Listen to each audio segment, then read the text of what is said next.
సాగు చేసే రైతులకే పెట్టుబడి సాయం అందించాలని ఎమ్మెల్సీ టి జీవన్ రెడ్డి పేర్కొన్నారు. జగిత్యాలలో నిర్వహించిన సమావేశంలో ఆయన మాట్లాడారు. ఇన్నాళ్లు గుట్టలు లేఅవుట్లకు రైతు బంధు ఇచ్చారని అన్నారు. సాగు చేసే రైతులకు ఇస్తేనే బాగుంటుందని, ప్రభుత్వం 7,500 రూపాయలు అందిస్తామన్నారు. కేంద్రం రైతులకు ఎకరా 6,000 మాత్రమే ఇస్తుందని, లక్షల కోట్లు అంబానీ అదానికి దోచిపెట్టి 4 లక్షల కోట్లు ఖర్చు చేస్తే దేశవ్యాప్తంగా రైతులకు రుణమాఫీ చేయవచ్చని, కానీ రైతులకు వ్యతిరేకంగా మోడీ వ్యవహరిస్తున్నారని అన్నారు. అందుకే మోదీకి వ్యతిరేకంగా తీర్పు ఇచ్చారని, ఇకనైనా మోదీ కళ్ళు తెరవాలని అన్నారు. అంటే వాస్తవంగా కూడా ప్రభుత్వం అమలు చేయి తలపెట్టి సంక్షేమ కార్యక్రమం తప్పి ఏదైనా అర్హత అనేది ప్రామాణికం. అంటే వాస్తవంగా సాగు చేసిన రైతుకే లబ్ధి కూడా సాగు, సాగు చేసే రైతుకే లబ్ధి కూడా సాగు. దానిలో there won't be second opinion to anybody. వాస్తవంగా పెట్టుబడి సమకూర్పు అనేది ఏంటి? సాగుకు పెట్టుబడి సమకూర్పు. మరి అటువంటి సాగు చేయడానికి పెట్టుబడి ఎందుకు చేయాలి? సాగుకు పెట్టుబడి సమకూర్పు అని చెప్పారంటే సాగు చేసినోడికి ఇవ్వాలి. ఇప్పుడు గుట్టలకు, పుట్టలకు, రోడ్లకు, లేఅవుట్లకు అంటే నిజంగా సర్కార్ సొమ్ము అంటే ఏడికెళ్ళి వస్తుంది? నిన్న ఆయన ఎవరు కేసీఆర్ గారు ఇచ్చిన వాళ్ళు రేవంత్ రెడ్డి గారు ఇచ్చిన ఎక్కడికి వెళ్ళి ఇస్తున్నాయి? ఇది ప్రజలు ఏది ఇస్తుందో పన్నుల రూపైనా ప్రభుత్వానికి చెల్లిస్తున్నటువంటి ఒక వనరులు ఎక్కడికి వెళ్ళి వస్తున్నాయి? ప్రజలు ఏది ఇస్తుందో పన్నుల రూపైనా ప్రభుత్వానికి చెల్లిస్తున్నారు. ఇప్పుడు చేసి అప్పు కూడా పైసా ప్రజలే మళ్ళీ దాన్ని చెల్లించే భారం ప్రజలపై ఉంటుంది.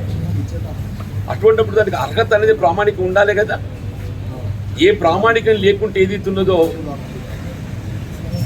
నువ్వు వ్యవసాయం సాగుకు సంబంధం లేకుండా గుట్టలు, పుట్టలకు, లేఅవుట్లకు, సాగు యోగ్యంలో లేని భూములకు కూడా మేము కల్పిస్తాము అని చెప్పారంటే ఇదేనా అసలు నీకు? చూసాం కదా. Definitely there must be some ఏదో ఒక విధమైనటువంటి ఒక కొలత పద్ధతులు ఉండాలంటున్నా. తప్పకుండా ఒక కొలత పద్ధతి ఉండాలని చెప్పి అంటున్నాయి. ఇవాళ కేంద్ర ప్రభుత్వం ఉన్నది ఉదాహరణకు, వాళ్ళు ఏం చేస్తున్నారు? ఒక రైతుకు 6,000 ఇస్తున్నారు. కమతాన్ని కూడా ఇస్తలేరు వాళ్ళు. రైతు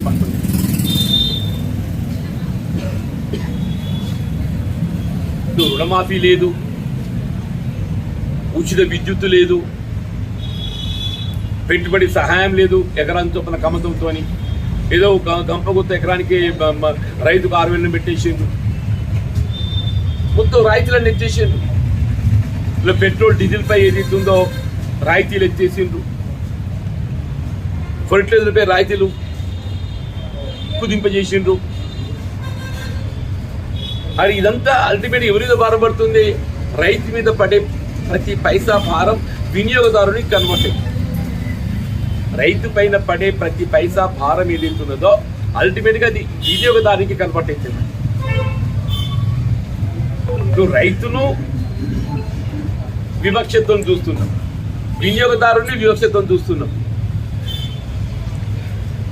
దక్షిణ భారతదేశంలో గట్ట ఈ తీర్పు లేకుంటే అసలు ప్రభుత్వమే లేదు. నీ మహారాష్ట్ర పోయింది, దక్కించిందల్లా ఏపీ, తెలంగాణ, కర్ణాటక, ఒడిస్సా అంతే. కాబట్టి సరే అంటే ఇది it's not only my comment. ఇలా బీజేపీకి మూలమైనటువంటి ఆర్ఎస్ఎస్ కూడా పేర్కొంటుంది. దయచేసి అది గమనించండి, ప్లీజ్ టేక్ ఇట్ నోట్. బీజేపీకి మూలమైనటువంటి ఆర్ఎస్ఎస్ కూడా రాష్ట్రీయ స్వయం సేవక్ సంఘ్ ఏదైతుందో, భారతీయ జనతా పార్టీ మూలంగా మనం భావిస్తామో వాళ్ళు కూడా ఏదైతుందో మోడీ అరగెన్సీ అహంకార ధోరణి ఏదైతుందో దాని పట్ల వాళ్ళ యొక్క అభిప్రాయం వ్యక్తం చేసింది. ఇప్పుడు వచ్చిన తీర్పు ఏదైతుందో ఇది మోడీకి అనుకూలంగా వచ్చిన తీర్పు కాదు. ఇది మోడీ పాలన పట్ల ఏదైతుందో ఆయనకు నెగటివ్గా వచ్చిన తీర్పు ఇది. నేను ఒకటి మీకు గుర్తు చేస్తేనే, I think it was in 1999లో సింగిల్ లార్జెస్ట్ పార్టీ కాంగ్రెస్ ఉండింది. రాజీవ్ గాంధీ గారికి ఏదైతున్నదో రాష్ట్రపతికి వెళ్ళి ప్రభుత్వం ఏర్పాటు చేయడానికి పిలుపుచ్చింది. కానీ భారతదేశంలో సంపూర్ణ ఆధిక్యత కల్పింప చేయలేదు ప్రభుత్వాన్ని ఏర్పాటు చేయడానికి. నేను ప్రభుత్వం ఏర్పాటు చేయడం ఏదైతుందో సమంజసం కాదు, ఐ సిట్ ఇన్ అపోజిషన్ చెప్పేది ప్రతిపక్షం.